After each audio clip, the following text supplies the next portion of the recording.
This is our 8th annual iWarriors golf outing. Let's hear it for 8 years.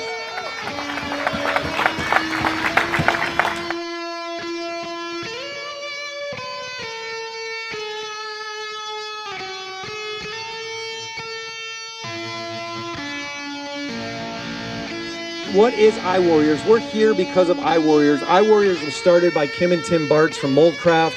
Amazing people. Their influence and application in the industry is amazing.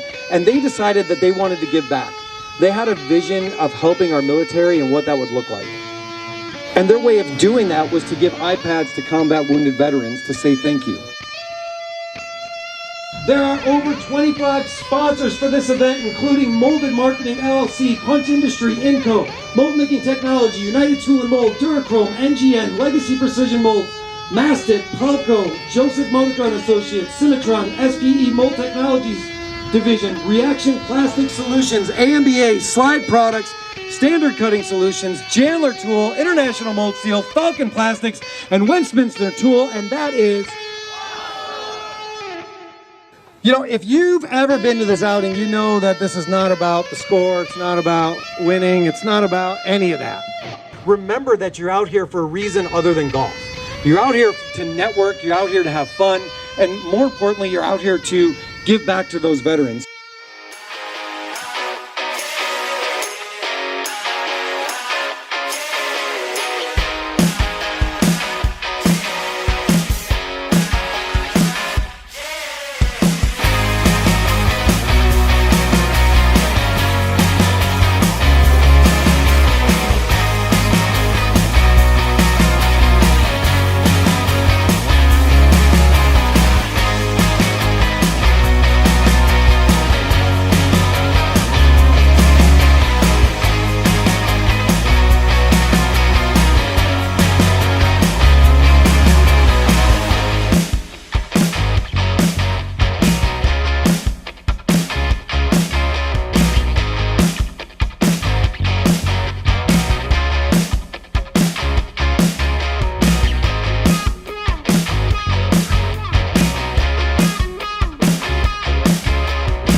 Good afternoon, everybody. Welcome back to the Manufacturing Alliance podcast. I'm your host, Tony DeMakis from Alliance Specialties and Alliance Laser Sales, where we are mold makers that don't build molds.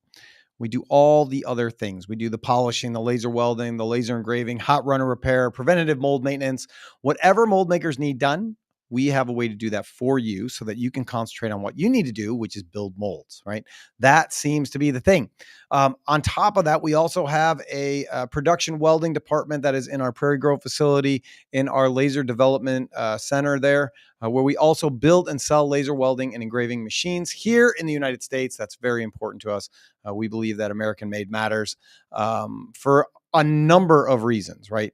One of those is being able to service you better. We are all about trying to provide service to our customers. And if you can't get what you need, you can't talk to the right person, then you're going to have some problems with that, right? And so if you have problems with your machine, if you buy an Alliance laser welding machine or an Alliance laser engraving machine, and you have any questions, you get the guys that actually built it. You don't get, a guy with a clipboard or a binder trying to page through all the potential frequently asked questions and issues. You get the people that are actually there building the stuff. Along with that, every machine that we sell, we are giving a portion of that sale to the Tim Tebow Foundation to help end human trafficking. That's a big deal for us. I'm always trying to give back in a number of ways. As you just saw with the golf outing, that was our seventh, eighth annual iWarriors golf outing. It was a great event, great turnout. We were able to raise over $27,000 for combat wounded veterans to be able to supply iPads to them for a number of reasons. But I need to say, hats off and congratulations to United Tool and Mold because they finally beat us. It's been, I mean, it's not a competition, right? I can't say that raising money and doing charitable things is a competition, but then again, everything is a competition. So, um, for the last few years, their goal has been to try and beat us, to try and catch us, and they did. And so I'm saying congratulations. Great job. Their outing was last week. They had a huge attendance. Unfortunately, I wasn't able to make it, but congratulations to Scott Phipps and the team out there for being able to do all that and for wanting to do all that. I mean, it's a big deal to put on an event and raise money, and the cause is unbelievable, right? We want to give back to our combat wounded veterans. So thank you all the companies that participated in our event and in the UTM event. There is an event coming up in February. It is the MR Mold Golf Outing. Same organization, all for iWarriors. We can't wait to see everybody out there for that event. It's going to be a lot of fun. If you're new to our show, we want you to like and subscribe to it. We don't want you to miss an episode. We have all kinds of good things coming up, a lot of good shows coming up. And we also have the Make Manufacturing Fun Again with Justine Ewald from TMA. Those shows are being put together right now. It's going to be a lot of fun. We're going to show you what it takes to be in manufacturing, why people do what they do, how people do what they do. And then Justine and I are going to be put to the test. They are going to give us a job for the day, for 15 minutes, 20 minutes, whatever it is. And we're going to see who is the better employee. I'm excited for this. She's excited for this. I think there's a lot of people excited for this, and it's going to be a lot of fun. So more information about that coming soon. If you're interested in having your company participate, just do me a favor, put it in the chat wherever you're watching this. So we are a live show, for better or for worse. We're a live show, which means there's no editing, which means there's going to be mistakes from time to time. But the benefit is if you're watching this and you're watching it live, then you can ask questions as we're going along and talking about what we're talking about. And so if there's something that interests you or something that you think, that doesn't seem right, you can ask in the chat, whether that's on LinkedIn, whether that's on Facebook, whether that's in YouTube, wherever you're watching us today. Please put it in the chat and let us know what you want to talk about, what you want to hear about. I'm really excited about today's show for a number of reasons. It's a new friend of mine. I love new friends. New friend of mine that I met at IMTS, at the, what was it? Women's in Manufacturing event at IMTS. I didn't even know I could be a part of it. And I think the only reason that I was allowed to be is because Megan Ziemba invited me. But it was kind of weird. You never think that you can go to a women's manufacturing event if you know you're not a woman. That's a thing, right? So I'm going to bring in our guest. It is Fay Goldstein from Folio. Fay, how are you? Oh, I'm good. And I remember seeing you there, and I remember someone pulling me over and being like, you got to meet Tony. You're building in a world that he knows, and he's just an awesome guy. And I'm very thankful you decided to come to that Women in Manufacturing event, because I that was the first night at IMTS, Yep. and I was so happy to see you every time I bumped into you at the conference after that. So It's nice to have a friendly face. Not that I have a friendly face. It's nice to see a friendly face at throughout the conference, because there's so many things that bother me with those trade shows. But I think starting out that event, that week with that event, and being able to meet people and mingle with people, it was a huge opportunity. It's a big icebreaker for the entire rest of the week. yeah, 100%, 100%. Did you like the week? Did you find it useful? IMTS week? I had no idea what I was walking into, Yeah. honestly. I had done a little bit of prep to try to understand a little bit about the world of trade shows and manufacturing, because that was my first manufacturing trade show. I'd been to quite a few other software ones, marketing ones, sales ones. Um, it was one of the most helpful ways to really kick off what we're building with Folio. I made so many friends, like Yeah. actually folks that I'm really in touch with now, just other builders of companies, other potential customers, other potential users, and it was so helpful. It was insanely overwhelming, and I lost my voice on the second and a half day, I think. So I was ended up, like, sounding like I couldn't even have a conversation, recovered, Yeah. but, it was really, really helpful.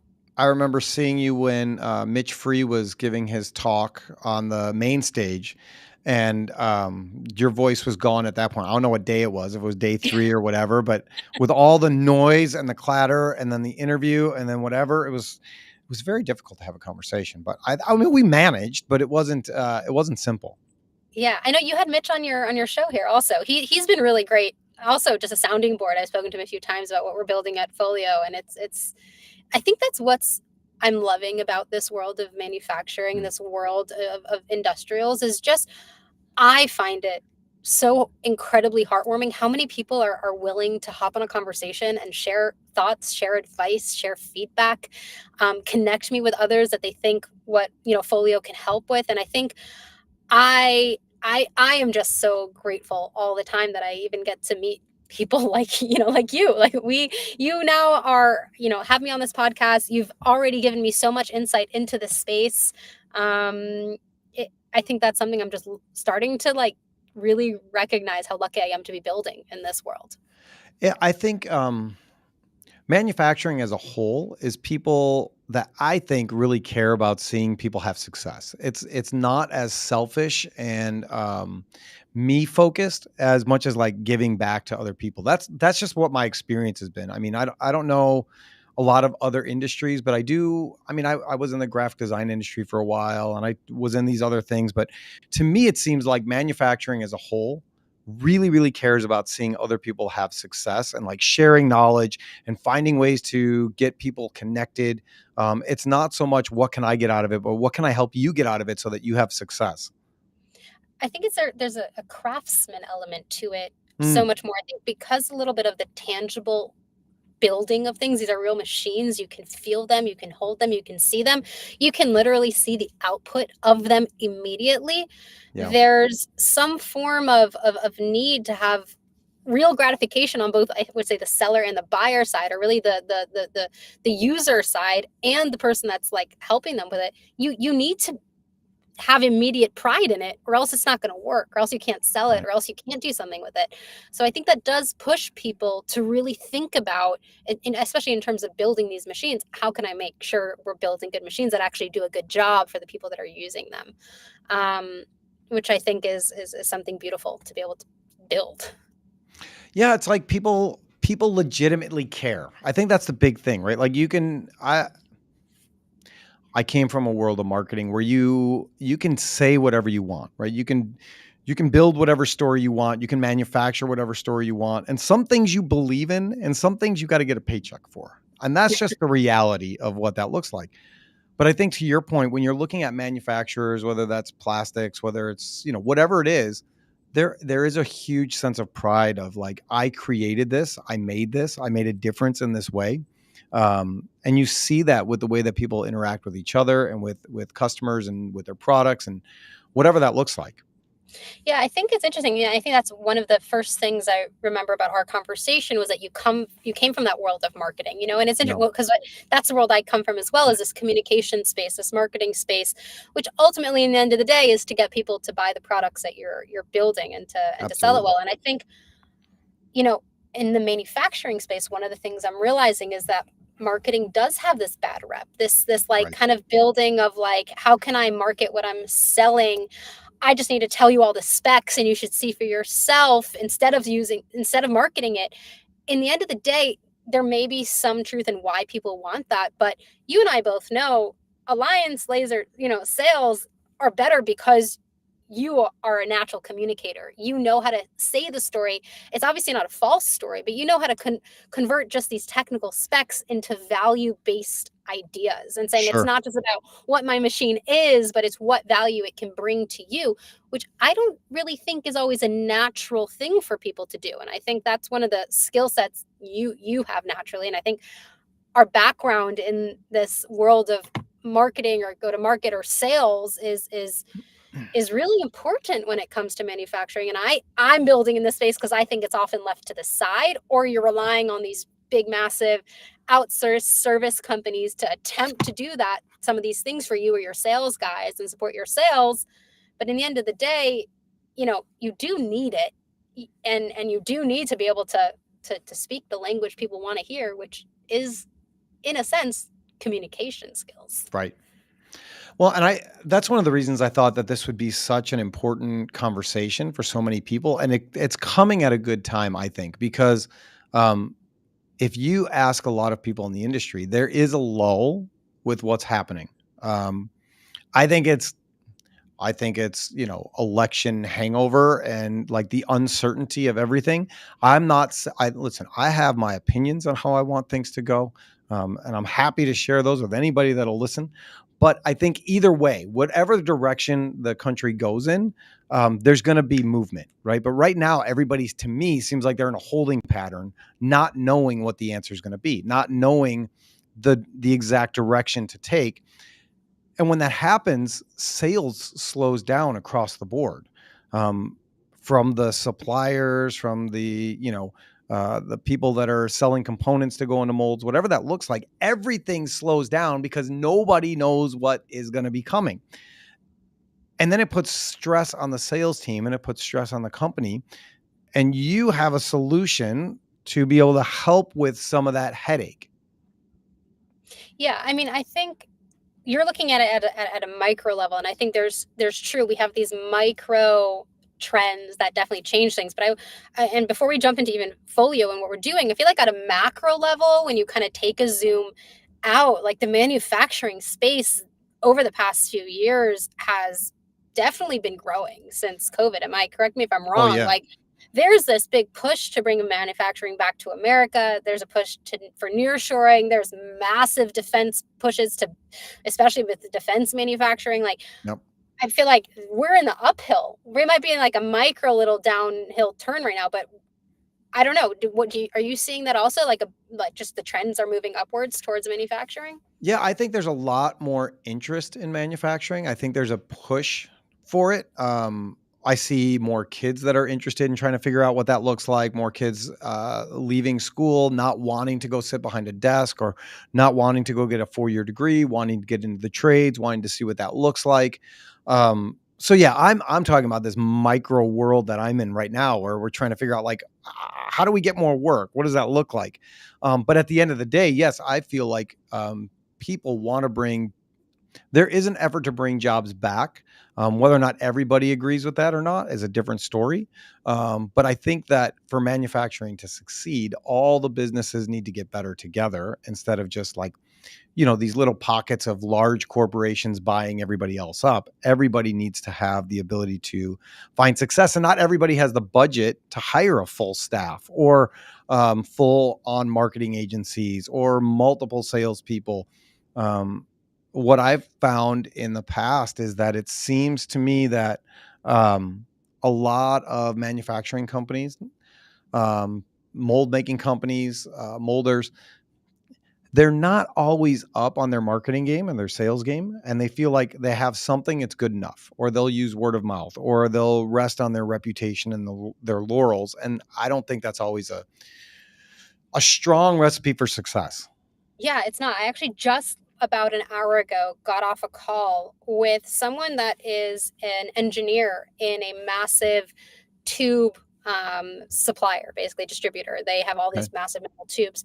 And, for me, I was interested in understanding how often are these engineers that are buying machines, right? Because her job is to basically make the decision of what are machines do they need to make sure that they can hit all of the or all the demands of their customers, Yep. and to make sure that they're buying the right machine. And she said right now they're in a really good uphill space. They're buying more machines. And she said, I also met her at the women's event at IMTS, and I followed up with her, and she said, listen, I went to IMTS and we knew what we needed. We knew we needed to buy a machine. We knew that we needed to upgrade and get new tooling. Yep. And I met all these vendors. I went to IMTS so I can speak with these vendors and understand what where I wanted to go, and which machine we wanted to buy for our massive plant. They own 7 different plants. They're a huge company. And she said, I just don't understand why it was so hard for them to follow up with me. I know what I want. I told them what I needed, and they're not treating me right. And like, I don't understand why they don't realize that customer support and speaking to me based on what I actually need and understanding that they need to get back to me, they need to even answer my calls, is going to make them money. I'm literally here asking to spend money on their machines, and they are not following up with me in a way that I need them to. And I'm speaking, to both sides of the conversation, because I'm also speaking to the sales guys that are trying to sell to people like her. And they're like, listen, it's exhausting. I don't know how to build out these offerings for these people. I have all these leads. I don't know how to follow up with them properly. I don't know how to give them. So I'm just sending them these like catalogs or spec sheets or all these sell sheets that I have somewhere. And I don't know why they're not answering me, or they're ghosting me. They're not responding. Well, because you're not speaking in the language of communication of humans, right? You're not having understanding what she needs and responding to her. And listen, this is not a problem. This is not just a manufacturing specific problem. There's problems exist in any space of sales. I think in manufacturing, though, you have this added complexity of these are technical machines. So you need these other conversations. You need engineers on both sides of the procurement process. You need people that really understand these technical specs. You need sales guys that are not just given an entire massive huge region to try to take over, right? You've got to actually give them the support that they need. And I don't think I was shocked by the fact that there is not a really big sales enablement like effort within this manufacturer in the manufacturing industry. In software, it's all the rage. Manufacturing, sales guys are thrown out there really to the sharks, expected to make deals, and they're not given the right support. Yeah, I think that's a part of it. I really do. And I'm really excited to see what this looks like. You and I have a meeting scheduled for next week. Yeah. We had multiple meetings scheduled that just, for whatever reason, my fault, your fault, God's fault, I don't know, just fell apart. But now we get to talk today, and then we have a follow-up on Wednesday to talk about what this might look like and how it could benefit Alliance, and where else I can help point you in different directions for that. Anybody else that might need it. Why don't you tell us a little bit about Folio so that we know how the rest of this conversation might go? Yeah. What is this thing?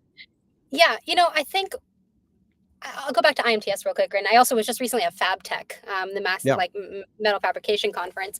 And you see all these incredible tools for the manufacturing floor, tools like yours, that you're building really amazing things for the mold makers. You're building really amazing robots, and there's building in sensors and all of these incredible pieces of innovation that's really for the actual manufacturing floor and the plant. We believe it's about time that your sales team has a cobot, right? Like you have these cobots to pack your boxes. Your sales teams and your distributors deserve support as well. And so what Folio is really doing is we're saying we can really be that extra support and building software, AI powered software, which really is a cobot to help build out these really focused sales offerings, so that when you leave these conferences, when you get a bunch of leads from the OEM and your distributor, and you have all this pages of leads that you need to follow up with, that you have all these initial really good warm intro conversations with people, that you actually have that next step to start making that deal happen a little bit quicker. So when you get off the phone, with the guy, then the end of the call is like, well, hey, Tony, this was really great. Send me something. And you're like, oh God. Okay. Now what do I send them? And you're like, okay, well, let me go through my, we have maybe an overview deck about who we are. We maybe have a catalog of all of our offerings. I can pull together some sort of proposal that puts this piece and this piece.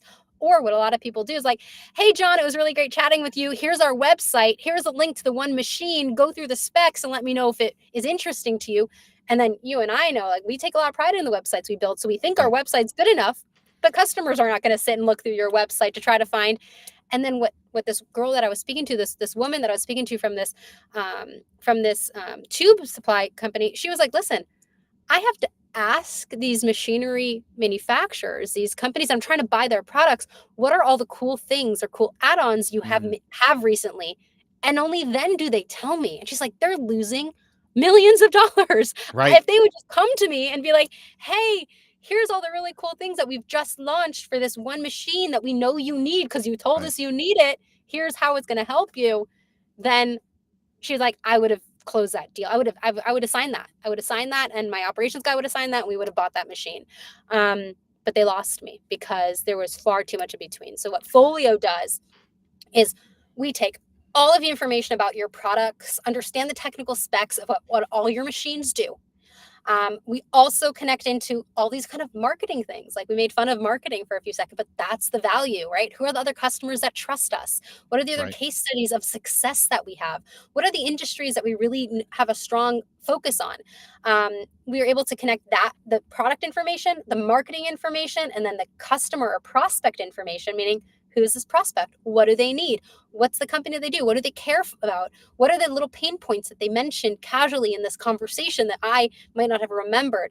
We connect all those three things together automatically using AI, and then it builds out within 40 seconds instead of 4 hours, a initial follow-up proposal that looks like a custom-built mini site just for that prospect, right? So you, Tony, give me a style, I guess, of a type of prospect that you sell to in Alliance Lasers. You've got these really cool machines. Who's the typical kind of customer of yours? Yeah. So if we had a mold maker that specializes in doing plastic injection mold repair.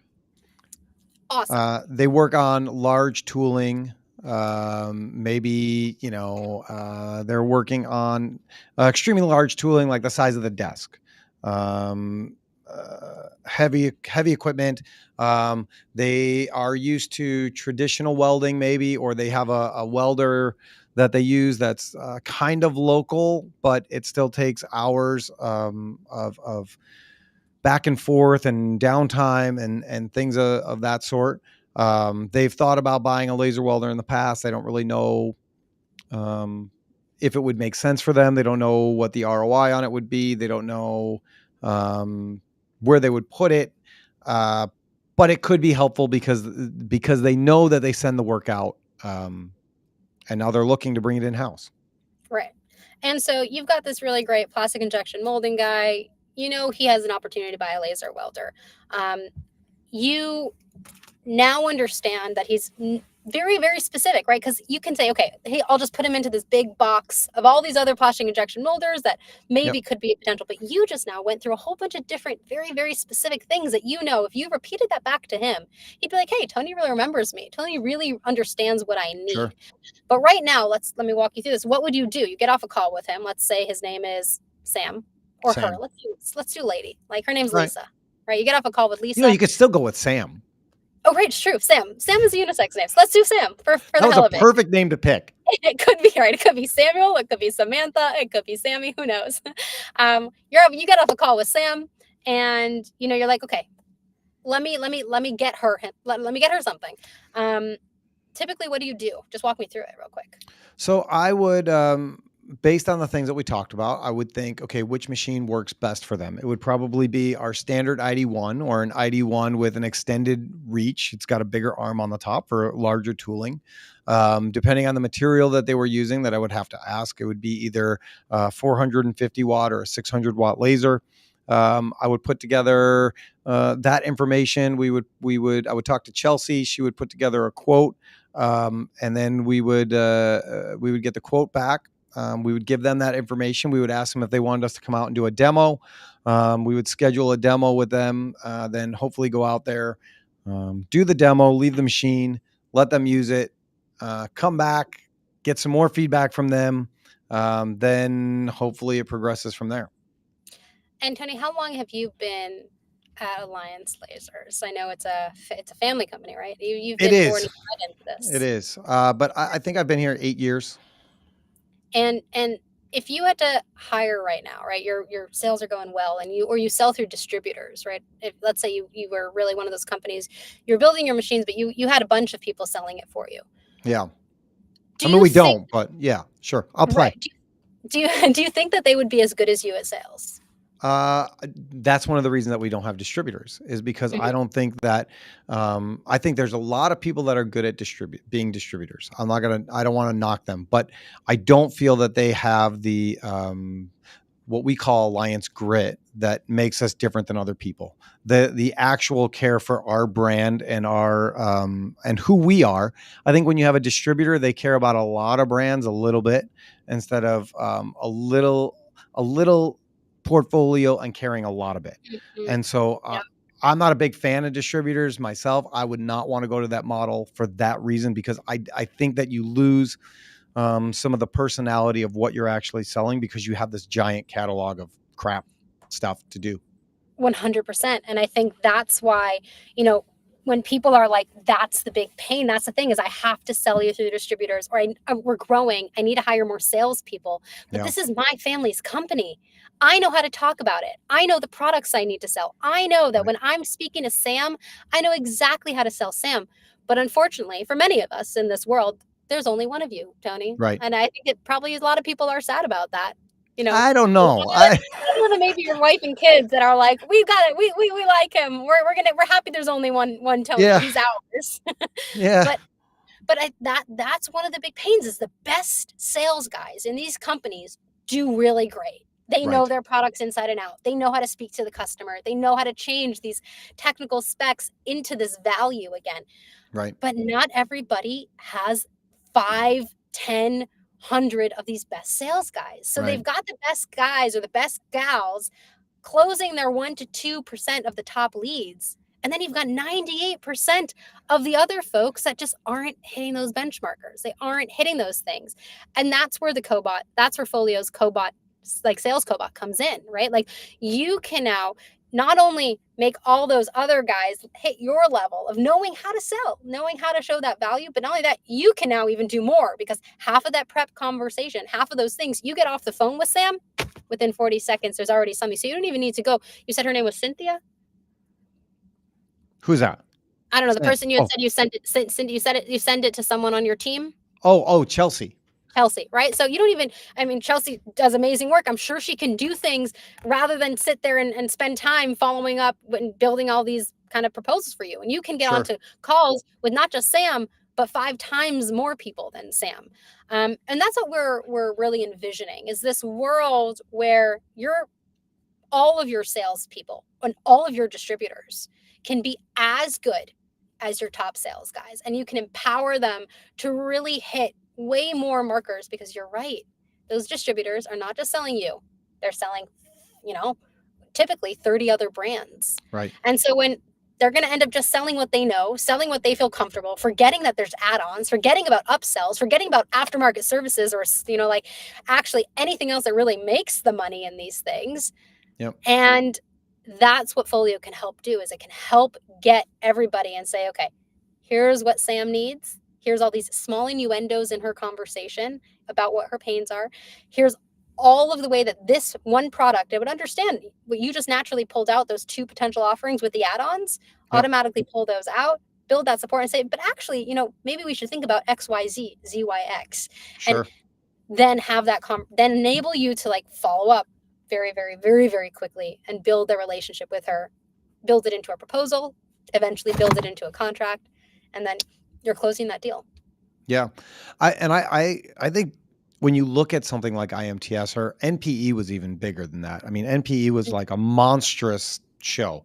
It's like miles of walking. It's incredible.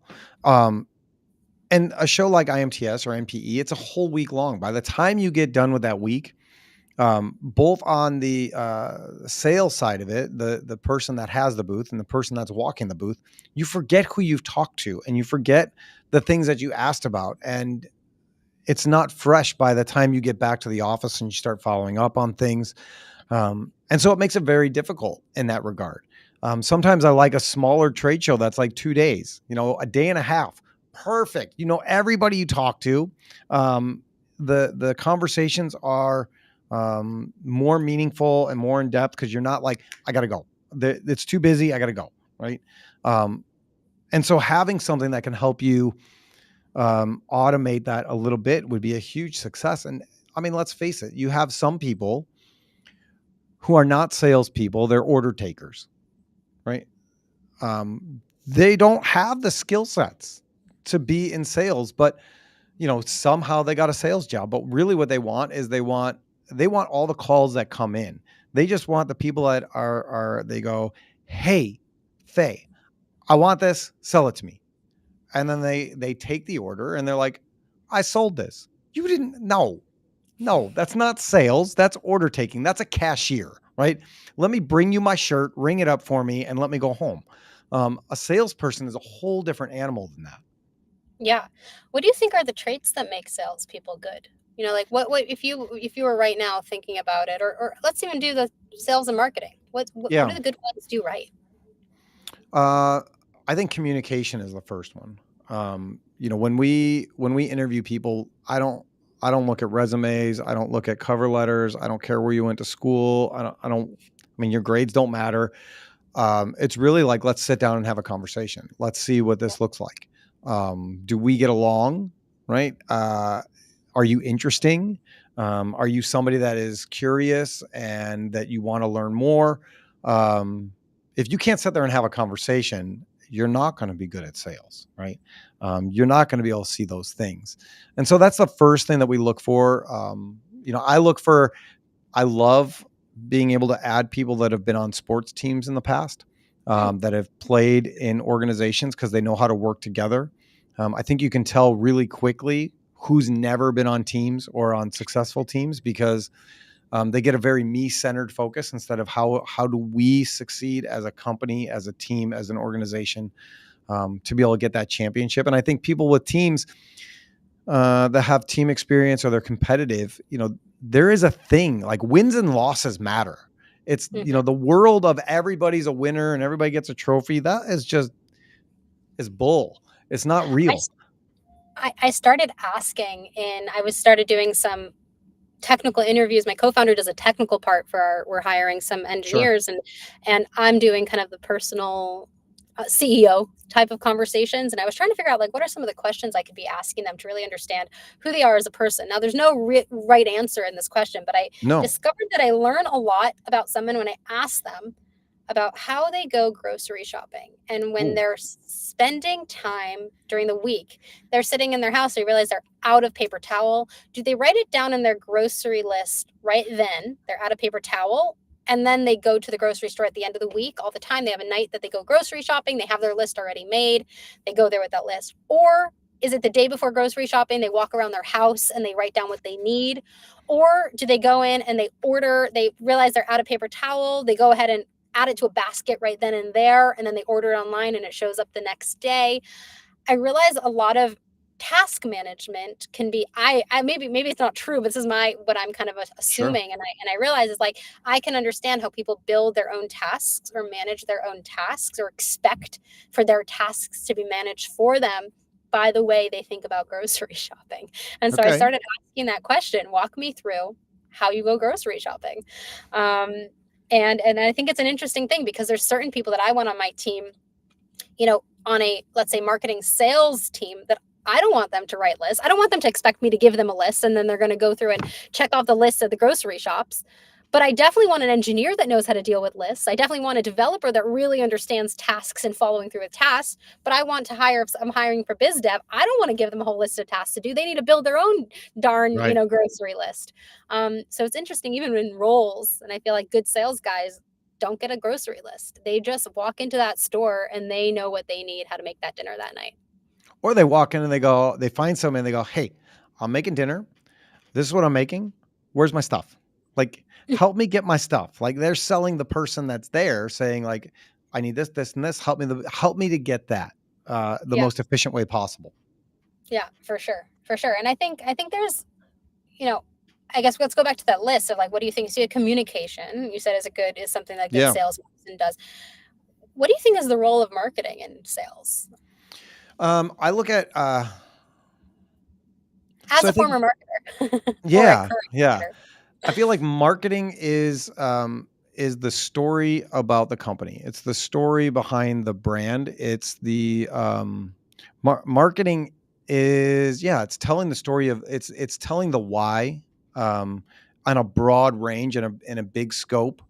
And then I think the salesperson is like the actual piece of marketing. It's the living, breathing brand of the company, which is why I don't love distributors, because they're the living, breathing brand of multiple companies. And, we talk about all the time how we want to have like the Disneyland experience. So start to finish, there is an experience. There's something that makes the conversations different, the experience different, the machine different, the visit different. Um, it's all part of the same thing. So if you have a bad experience, it taints the whole day, right? It taints all of it. It taints your reputation, all of it.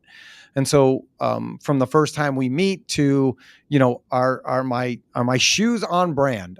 Is my shirt on brand?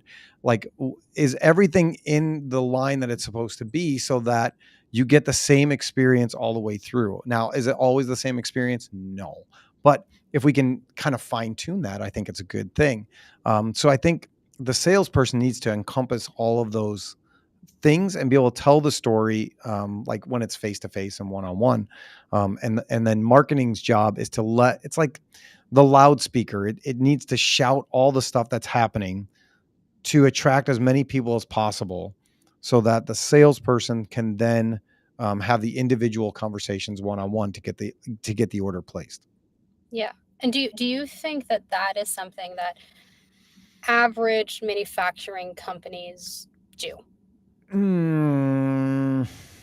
I don't really. I don't. Why not?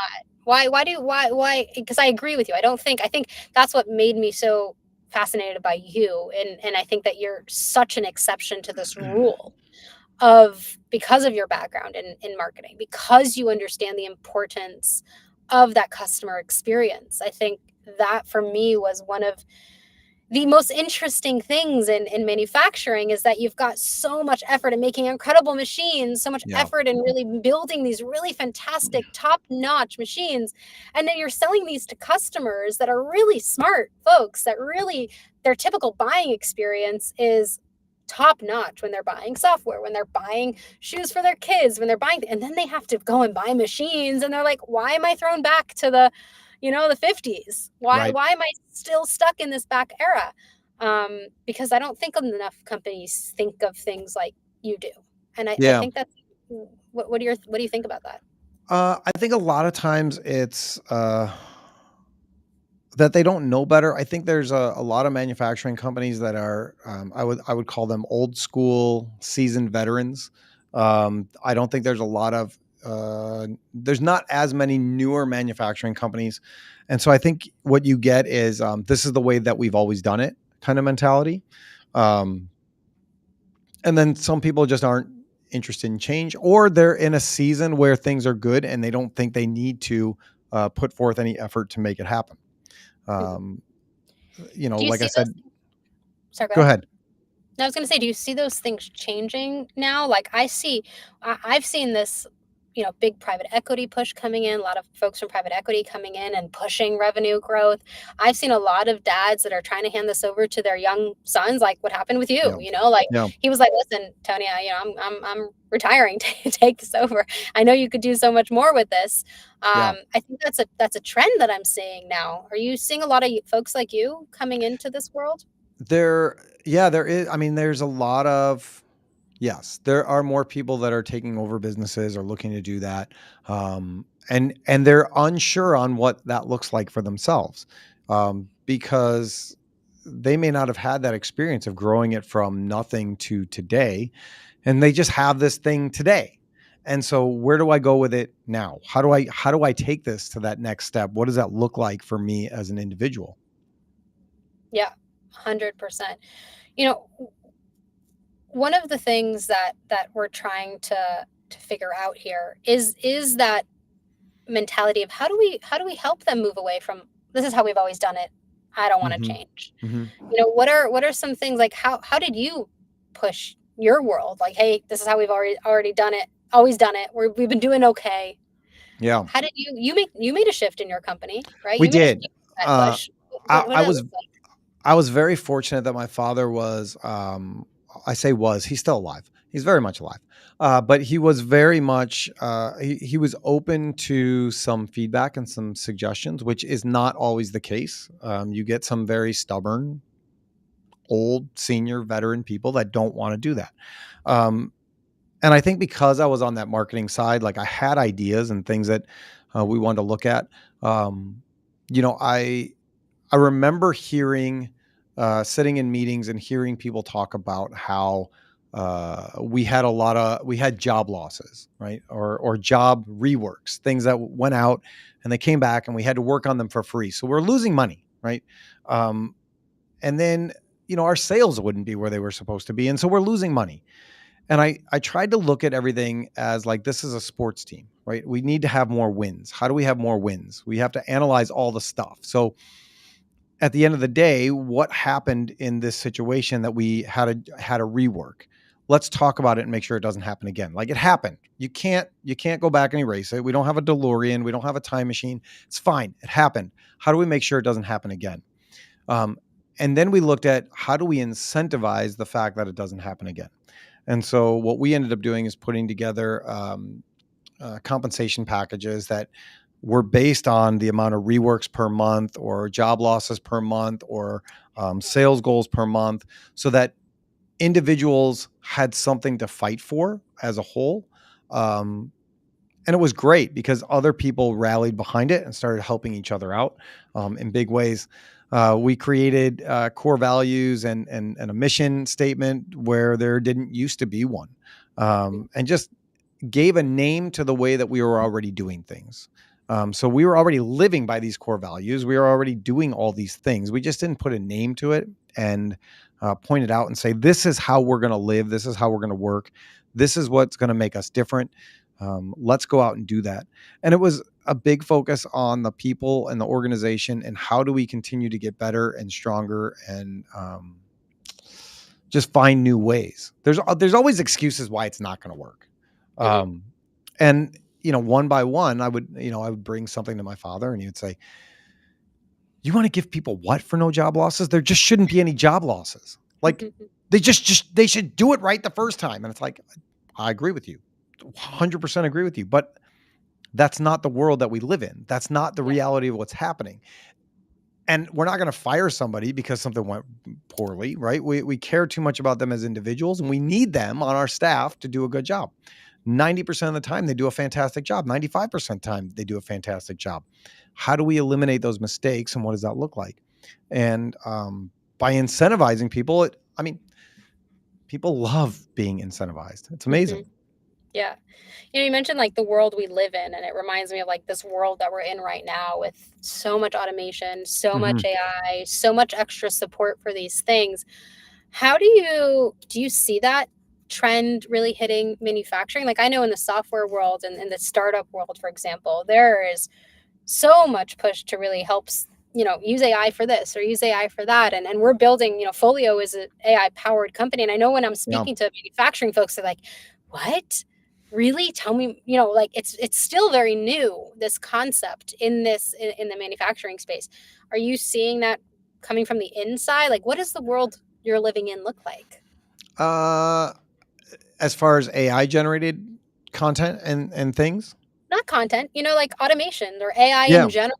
Is it a conversation? Are you, like what are your friends in the space speaking about and Um, talking about it?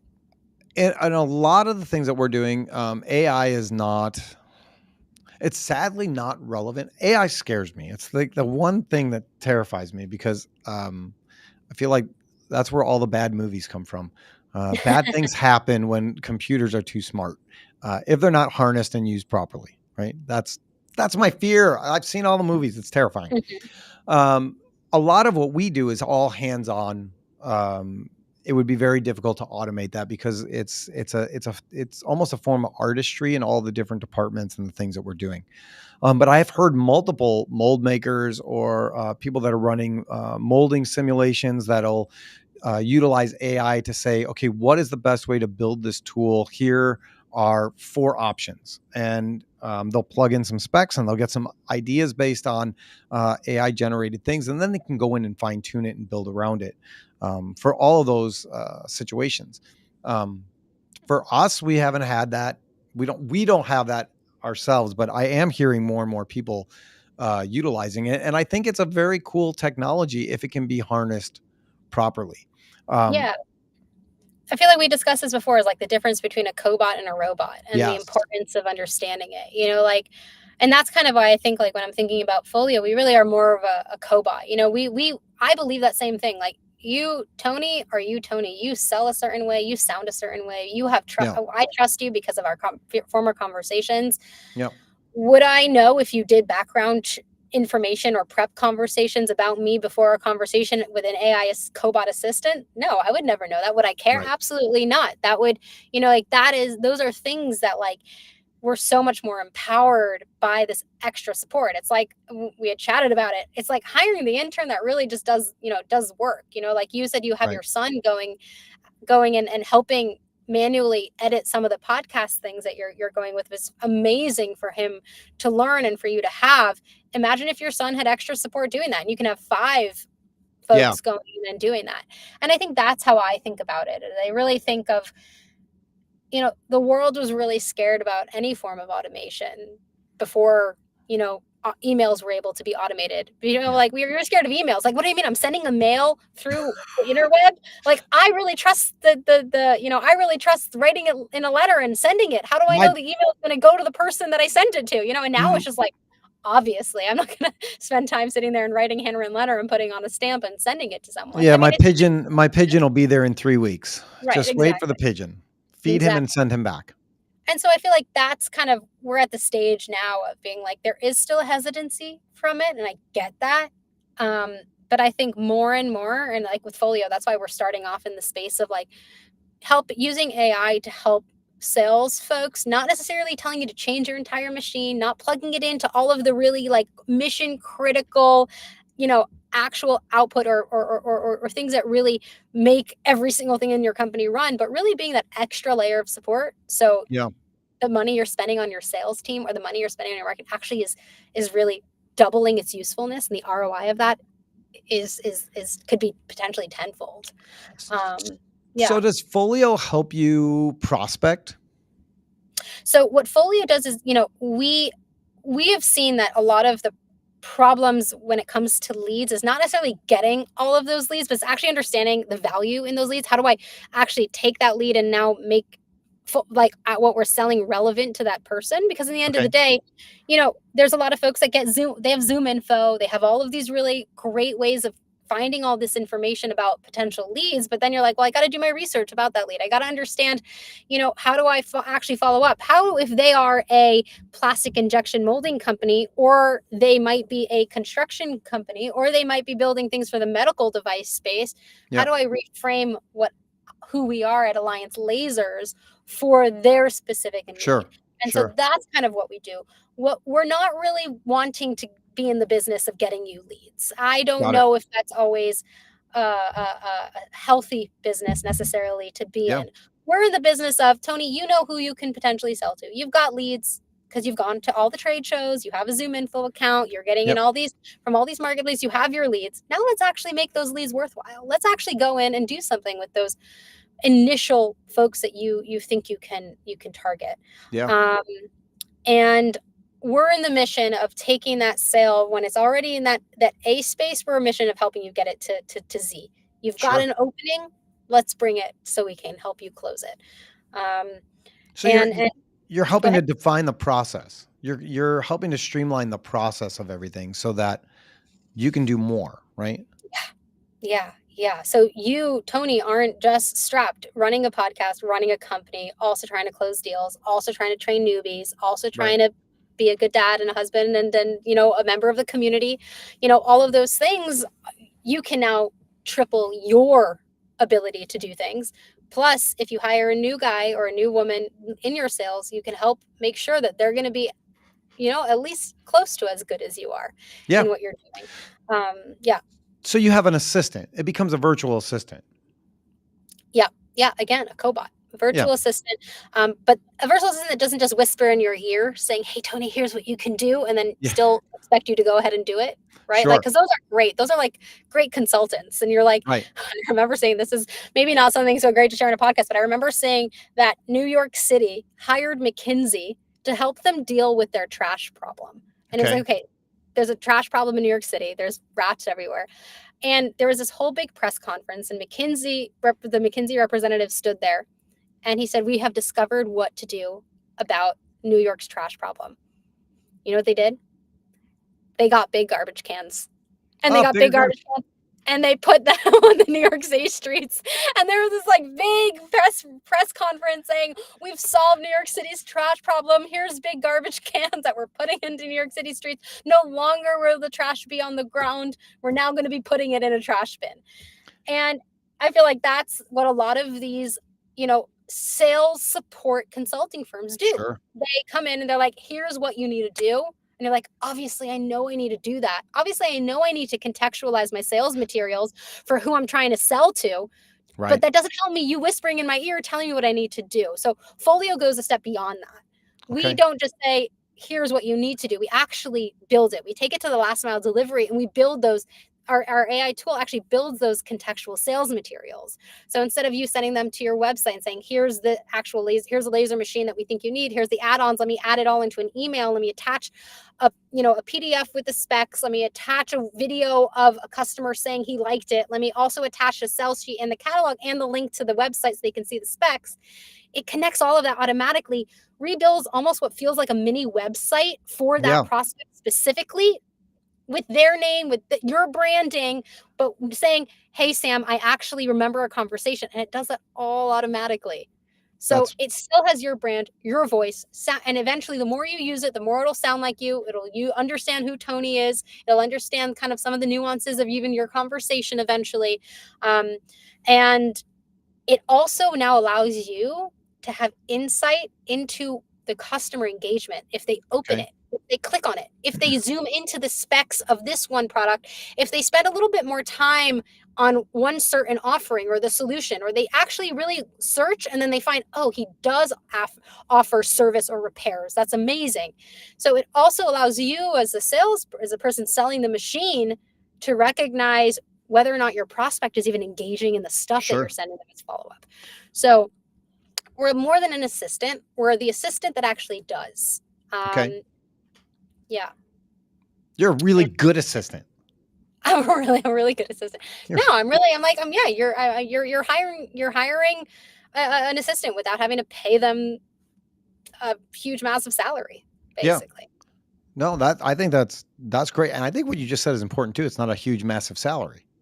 Yeah. Because I think a lot of and especially when it comes to, let's say, some of these consulting firms, I was speaking to folks, and they're spending $15,000 on some of these firms a month for them to Yeah. do some of these things. Yeah. That's a lot of that's a chunk of change. We just talked to a company. I'm not going to mention the name of the company, but they're a very big company about helping us with redoing our website. And they were offering all these, peripheral, a la carte things. And I'm not kidding when I tell you they wanted like $110,000 a year just for like add-on stuff for a website. And I was like, are you nuts? Like, how do you think that's even going to be remotely possible? Yeah. And they were like, "Oh, do you have a little bit of sticker shock?" I was like, And just a lot of it is sticker shock. And I think, like, when we think about it also, the salary to hire another really, really, really top-notch salesperson in your space to even "Yeah." split the load, that's also a pretty big chunk of change, right? So how does Folio charge? Do you even want to talk about that? What does that Yeah, look no, like for you? we definitely can. We definitely can. Like, we're obviously we're relatively new, so we're still learning our pricing. We're still Yeah. understanding, trying to figure out what are the pricing points that we want to make. But our basic package right now that gets you in the door, that gets you building folios, we're charging $9,000 annually. So it's about Okay. $750 a month. That's cheaper than it would cost you to hire an off the shore, somewhere in Sure. out of America assistant to help you do things. And that's our Sure. basic package. Those are for companies like yours that don't yet have distributors, that you're not selling. You have, information you'd be able to log in. You'd have another person on your team be able to log in and build Yep. folios for your prospects. That comes with integrations in place. So whether you have CRMs already or an ERP already, we have the integrations for you ready to rock Okay. and roll. And it allows an unlimited amount of folios being created. Meaning no matter how many prospects you have, how many generations you want to do of these folios, you have an unlimited amount of those. And then we move up from there. So if you are an organization that have distributors and you want to have special permissions for certain access and roles, we jump a little bit, but not even a crazy amount. We jump from that next one to about 1,500 a month. And that's, again, that is cheaper than you having to go in and hire, Yeah, build an entire absolutely. platform, an entire platform for all of your assets and giving your distributors access. So our goal is to really help fill that void. So you don't need to have to hire a consulting firm to build out your sales enablement processes or an assistant to help you build out all of these things, and you can triple the amount of things that you on a personal level are doing. Yeah. So have you found people, I mean, you've been touring, traveling all across the US trying to figure out, who is this for? How am I going to help people understand this process and get it in their hands? Have you found the response positive? Yeah. Yeah. And it's positive, and what's interesting, which could be a good and bad thing, is it's really positive for a variety of reasons.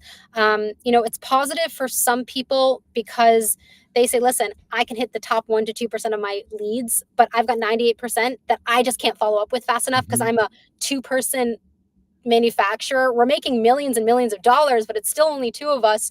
So I can't follow up with all the people that are coming to me. So that's one value that we're bringing, that someone's Yep. wanting to use us for.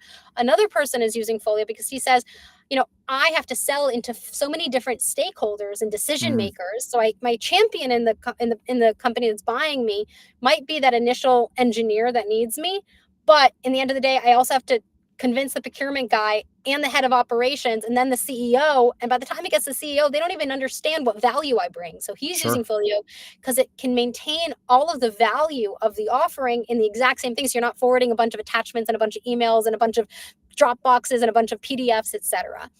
So he's using it for that. And then we've got another customer that's using it because he's a distributor of massive industrial pressure washers. He's distributing about 20 something brands. And for him, he just, like, off the top of his head, he doesn't understand or remember every single add-on that he could potentially be upselling in Right. order to sell these things effectively. And he's like, listen, the more money I make the distributors, the more money I make. And then he's also adding in another additional service that he actually does custom builds. And so he's like, I need to figure out how to market my services right now, because what I'm doing now is attaching a bunch of pictures of what I can do in an email every single time that I need to follow up with a guy. Sure. So we've got a lot of reasons why people are wanting to use us. And I think as we grow, we're going to really find, what is the biggest, most massive reason that people really kind of need us. I just realized I've got to jump. This has already been an hour or so. Yes. Yes, it Um, has. and I am late for my next meeting, actually, which one second, can we, I don't know how do you easily or nicely sign off of a live podcast? Oh, you just go like this. You go, Faye, you are really, really busy. Thank you for being here. I appreciate the time. We didn't get to play 5 questions, but we'll do that next time. That's actually the most fun part of the day. Hold on. Let me see if I can pause this for a second. You can continue. Maybe write those 5 questions, and I'm going to message this guy telling him it's actually a potential customer. So this Okay. is fun. I don't want to be too late for this. No, Um, no, no. we And can if do you have to go, I totally firepower of understand. those. Let's do a firepower of those 5 questions. Let's do All 2 right. questions. All right. 2 You ready? questions. Yeah. Well, these are pretty quick. All right. If you could make one rule that everybody had to follow, what would it be? Be kind. Like, Hmm. just care about the people you're speaking to. Spend a little bit of time to get to know them, and be kind. Love it. All right. Question number 2. Here we go. If you could have dinner with any 3 characters from a book, movie, or show, who would they be? Whew. Um,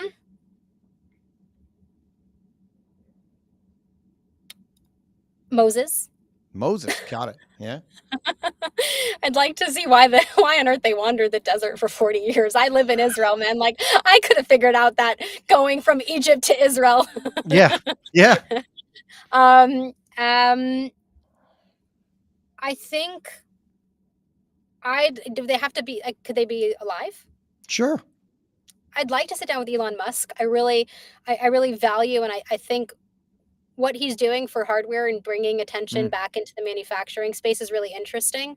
There's been a recent Twitter exchange last year with Elon Musk and Paul Graham about where the future is, and Paul Graham is the founder of Y Combinator, a really well known venture capital fund, okay. and they were talking about why the good engineers go into all these cool startup tech companies and not spending more time in manufacturing. The futures in manufacturing. So I'd like to chat with him about that. Okay. Um, and honestly, I just like having dinner with my family. So I would Ah, just have dinner with my family. you're gonna bring them in too. I think Elon Musk being part of this potential Trump administration is going to be very interesting. If they actually have him be the government efficiency agent. Number three, what are you most proud of that you never get a chance to talk about? I came from an interesting background. I grew up really, really religious, Orthodox, all girls high school. My parents didn't go to university. I'm pretty proud that I found an interesting path. I think for myself, and have figured out a way to to to build something really great. That's awesome.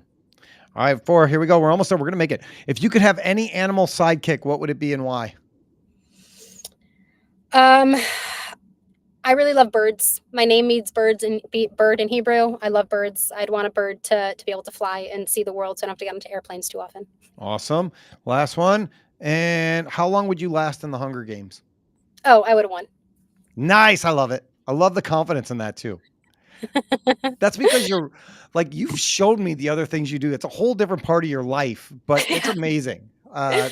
Like Jack was asking me who was on today, and I told him, I was like, she's a badass too. Like this is a portion of her life. It's a very interesting part, but the other part is also interesting. It's crazy. Thank you. Thank you. Tony, I'm gonna jump because I don't want to be too late. I'm No, already late. go, go, And thank go. you. This was so fun. So, Good. so fun. And I will speak to you next week. Sounds good. Have a good one. Awesome. Bye. All right, bye. Everybody, that was Fay Goldstein from Folio. We are going to put all of her information in the show notes so that you can reach out to her if you want to. I'm looking forward to talking with her next week on Wednesday and see what that looks like for Alliance as a real thing. I would be happy to come back. I'm going to come back. I'm going to come back week after week, but I'm going to come back and report on what that actually looks like to us. And hopefully how to utilize it in a way that's going to make a difference for you guys, our potential customers, our future, right? And so I think it was great to meet her. This is the benefit of going to IMTS. This is the benefit of putting yourself out there and going to events that you're not sure you should go to. Women's manufacturing event. Megan said I could go, so I went, and it was great. Vanessa and I went. We made some really good contacts. Jamie was another one that we met there. It was a lot of fun, and it really did set the tone for the rest of the week. They came by. They built bikes with us from Guardian Bikes that we're going to give to kids in the local neighborhoods, kids in need. So that's amazing. What do we have coming up? I don't know if we have what we really have coming up. I know we have shows every week. We are off the week of Thanksgiving, so that's a thing, and then we'll be back ready to do more. I'm really kind of excited and concerned and nervous about what's happening with this election coming up, but I'm not in control of it. So let me know what you think. Put it in the comments. What are your hopes? What are your thoughts? What does that look like for you? Um, I think we're going to end today. I think it was a good show. Faye's gone. We had some fun. I look forward to trying out Folio, and I encourage you to call her or email her or go on LinkedIn, find her, see what Folio is all about and how it can work for your business. So I'm going to pray for us, and then we're going to get out of here. So Heavenly Father, thank you for today. Thank you for this opportunity to talk with Faye. Thank you for her passion for what she does. Thank you for keeping her safe in Israel and all the people that are fighting for their lives and wondering what's going to happen next. God, we just pray that you would end that war as only you can. That you would protect those people. That you would protect all the people in that region, and that you would let them be known. I just pray that we would continue to bring you glory in all the things that we do. And we just ask that you would watch over us, that you would help our businesses grow, that so that we can take care of the people underneath us and we can continue to do more and glorify you. And it's in Jesus' name we pray. Everybody, thank you for watching and listening to the Manufacturing Alliance podcast. Once again, if you like the show, please let somebody know that they should watch it. If you would like to be part of the show, we would love to have you be part of the show. All you have to do is send an email to Jack at the manufacturingalliancepodcast.com, and we will get you scheduled, and we would love to have you be part of this experience with us. But for now, thank you for watching. Thank you for listening. Take care, and God bless.